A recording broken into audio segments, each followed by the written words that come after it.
अगर कश्मीर वैली और जम्मू कश्मीर आज भारत के साथ है, उसका श्रेय अगर किसी को जाता है तो पंडित जवाहरलाल नेहरू को जाता, शेख अब्दुल्ला को जाता है। कश्मीर में दिग्विजय जी ने सरदार पटेल का नाम नहीं लिया, एक नाम दिया शेख अब्दुल्ला का, दूसरा नाम दिया जवाहरलाल नेहरू का। अब सुनिए दिग्विजय जी, अब सुनिए, सुनना पड़ेगा, ऐसे नहीं चलेगा। जूनागढ़ में क्या जवाहरलाल नेहरू गए थे? हैदराबाद में जवाहरलाल नेहरू गए थे? जवाहरलाल नेहरू एक ही जगह काम देखते थे, जम्मू कश्मीर में, जिसको आधा छोड़कर आ गए। स्थापित राज्य को समाप्त करके यूनियन टेरिटरी बना दिया गया। क्यों बना दिया गया? और अब यह प्रस्तावित किया जा रहा है कि वापस उसे राज्य का दर्जा दिया जाए। क्यों दिया जाए? हम लोग हमेशा से इस बात को कहते थे कि माननीय गृह मंत्री जी, जम्मू कश्मीर राज्य का विषय संवेदनशील है और इस संवेदनशील परिस्थितियों में निर्मित हुआ है और संवेदनशील परिस्थितियों को हम लोगों को समझने की आवश्यकता है। इतिहास को तोड़ मरोड़ कर वो अपने हिसाब से उन्होंने प्रस्तुत करने का प्रयास किया, जबकि फैक्ट यह है कि जब देश आज़ाद हुआ तो देशी रियासतों के राजाओं और नवाब और महाराजाओं को ये अधिकार था कि वो किस देश में शामिल हों, वो अधिकार उनको दिया गया था।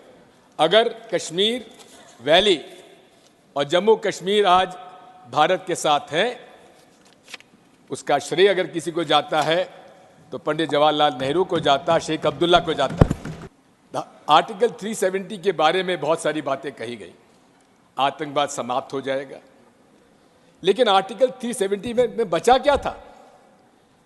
90% जो अलग से आर्टिकल 370 के प्रोविजंस थे, वो तो इंडियन कॉन्स्टिट्यूशन के साथ उसमें समावेश कर दिए गए थे पहले, धीरे धीरे, इसलिए उसका कोई असर नहीं था। और कहा था आतंकवाद खत्म हो जाएगा, समाप्त हो जाएगा, लेकिन क्या आतंकवाद समाप्त आज हो गया? रोज हम आतंकवाद की गतिविधियां वहां पर देख रहे हैं, हमारे लोग शहीद हो रहे हैं। मैं आज फिर से कह देता हूं, मान्यवर, बैठ जाइए दिग्विजय जी, अब हो गया, लोग समझ चुके हैं आपको, बैठ जाइए। मान्यवर He is not yielding. He is not yielding. He is not yielding. Go ahead. Honorable Home Minister. He is not yielding. He is not yielding. मान्यवर, मैं स्पष्टता करना चाहता हूं, गुर्जर भाइयों की एक भी सीट लिए बगैर बड़े संवेदनशीलता से बकरवाल भाइयों को दिया गया। हमें कोई आपत्ति, गुर्जरों को जो फायदा मिला है उसमें कोई बदलाव नहीं होगा।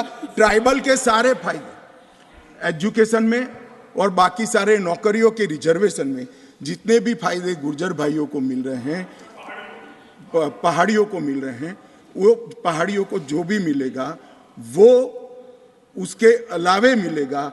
एक भी नौकरी ना खत्म होगी, ना एक भी शिक्षा की सीट खत्म होगी, पूरा का पूरा अधिकार आपका भी रहेगा, उनका भी। मान्यवर, एक बहुत बड़ी चर्चा चली कि जवाहरलाल नेहरू जी का कश्मीर के लिए कंडक्ट और इस पर हमारा नजरिया थोड़ा तंग है।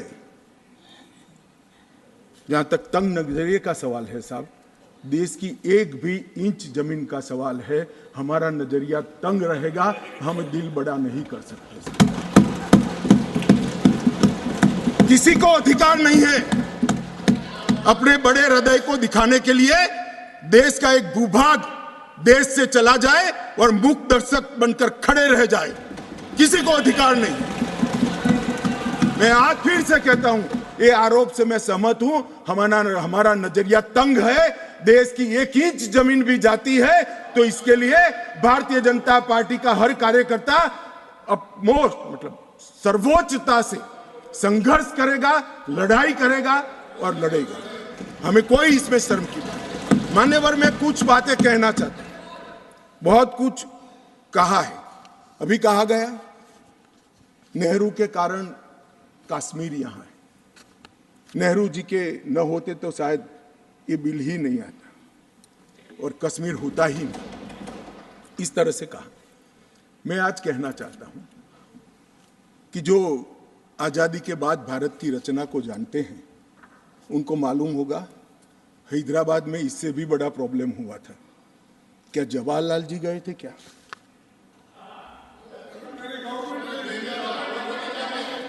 तो यहां गवर्नमेंट नहीं, यहां नेहरू। क्या कर रहे हो खड़गे जी? अभी भी वापस आओ।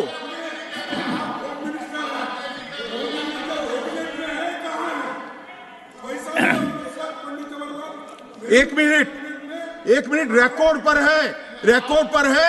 कश्मीर में दिग्विजय जी ने सरदार पटेल का नाम नहीं लिया। एक नाम दिया शेख अब्दुल्ला का, दूसरा नाम दिया जवाहरलाल नेहरू का। तो वो होम मिनिस्टर थे, क्यों नहीं दिया भाई? अब सुनिए दिग्विजय जी, अब सुनिए, सुनना पड़ेगा, ऐसे नहीं चलेगा। हमने सुना है, धैर्य से सुना है।